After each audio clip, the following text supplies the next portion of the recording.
So in this video we tackled the vinyl flooring. We bought everything from Bunnings, including the vinyl planks and the vinyl adhesive glue that we used. It didn't take very long. It was, once you got the hang of it, it was quite easy, just a little bit time consuming in some sections, which you'll see. But now that we have all the flooring done, we can then now add back in the cabinets, the kitchen cabinets, and start to hook everything up, like the electric cooktop and the plumbing for the sink.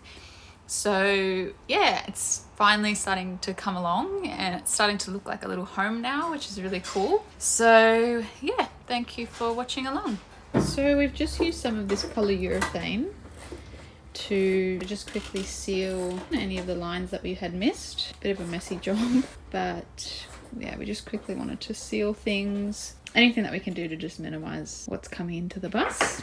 So we just, yeah, wanted to make sure that we sealed any holes, any lines, any cracks with this. And we're basically now going to stick on the vinyl flooring. So the bed will come up to here, and then the couch is gonna basically cover this middle section here anyway, but we just thought we would vinyl up to about there. So these are the popular self-adhesive vinyl planks that people seem to get that do bus conversions or van conversions. There's 16 in there. So we just got this color here, the natural, as you can see. We actually got 2 of these boxes just because we didn't know how much we were gonna need. We didn't know if we were doing the whole bus or not. So these already come with a sticky back actually, they're ready to stick on. But I just read online that they can start to move around on the floor and peel up. We saw some people recommend this, but just bought it from Bunnings, just a vinyl adhesive. So just an extra glue that goes on first and an adhesive spreader. You're supposed to use a 2mm, but this is all that we could find at Bunnings to put that on with. We're also going to use this roller that we use to do the sound deadening. It's just like a hard roller so that we can roll it once it's on the floor. Wow. There you go, it looks different already. Wow. So I'm just basically laying it all out while it's still got the plastic on it, and basically just line them up like so. We're just going to continue laying them out and see how it all looks. Basically the whole 2 boxes, and we've used them all up. Where there's like little gaps, we're going to be using what we cut from here to just fill them in there. Same with here, there's just a few left over that we're going to use for this front section. But we just need to make sure that when we glue it, like all these lines are in line. Ours seems to have fitted and worked out just quite easily, which is good. Maybe I'm speaking too soon. We'll see.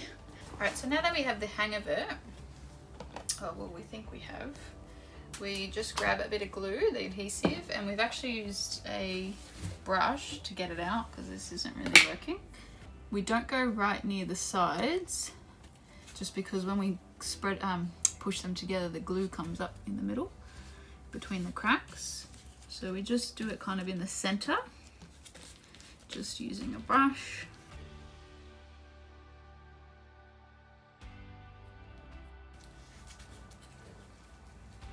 So you just get then the spreader and spread it along like so, like that, just to make sure it's all kind of evenish. You get the plank. Alright, so you just get the top and you take the plastic sticky thing off.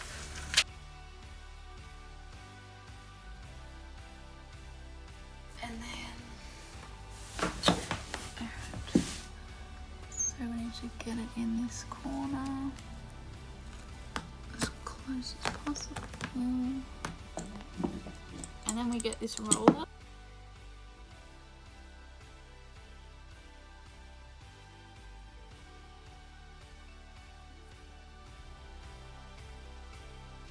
So that's how you put it down. You can see a little bit of glue's come up, but you can just wipe that off later with a wet cloth. So you can see that we're staggering it. So half the plank. That's where we're starting, with the plank next to it.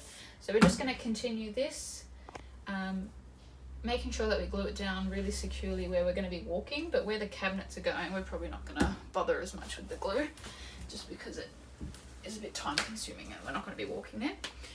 So that's how it's looking, and we're going to continue on with that now.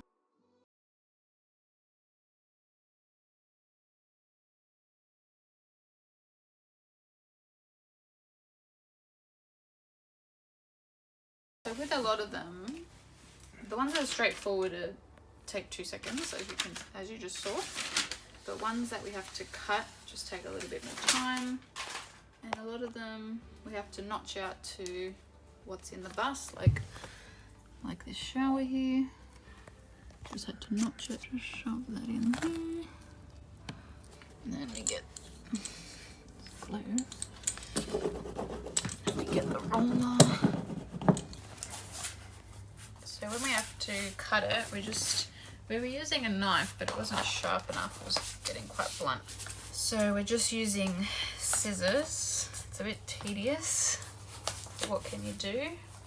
These ones that we're cutting, not as accurately, they're going to be under the kitchen cabinets anyway, so no one's going to see them. The reason why we are doing them here is just because when you do open the cabinet doors, you will see them on the floor, but obviously, well, we hope no one's going to be inspecting them to see how they look.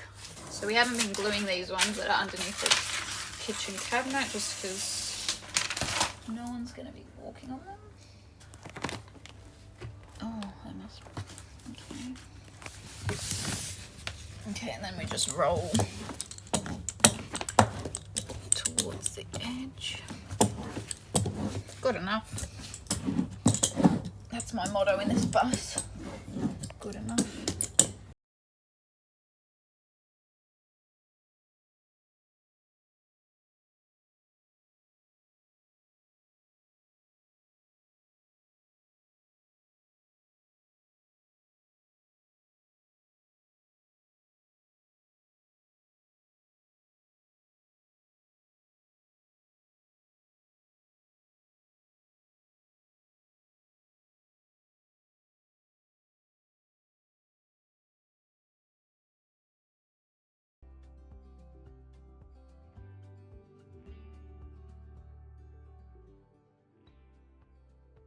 We initially weren't actually going to put anything under the cabinets, we were just going to put it where we're walking and where it's visible, but I'm happy that we did it under the cabinets. You know, when we open the drawers and cabinets, we will see the floor. We are putting a carpet that will come on top of this, so that jagged edge is going to be hidden.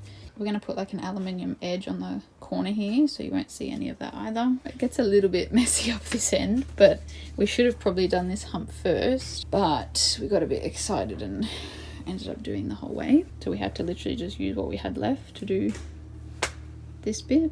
And I think once you get the hang of them, it doesn't take that long. It's just around these pieces and where you have to cut and all that, it just gets really fiddly, but not that hard, just time consuming and fiddly. We just did the best that we could with what we had. There was no point in buying another box when we only maybe needed 1 or 2 more.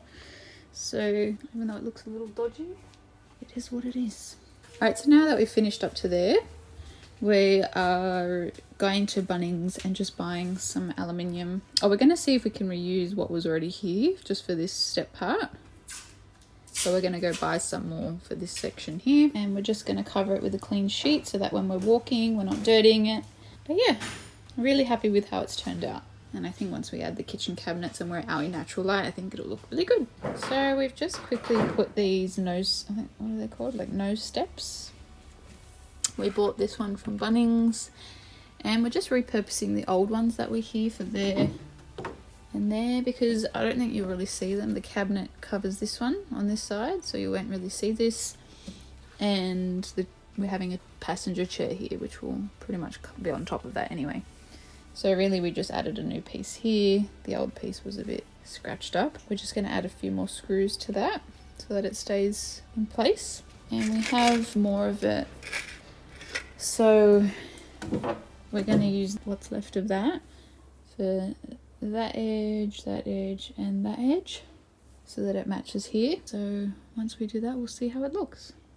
So that is what we've done for this section. We plan to do all three just that same material, but we ran out. We didn't want to buy a whole new one for just this little piece here. So we just, again, used the old one. And although it doesn't really look uniform, I don't think people are going to be staring at that. Now we've done all the corner edges. So that is the vinyl flooring done. Thank you for watching and see you in the next video.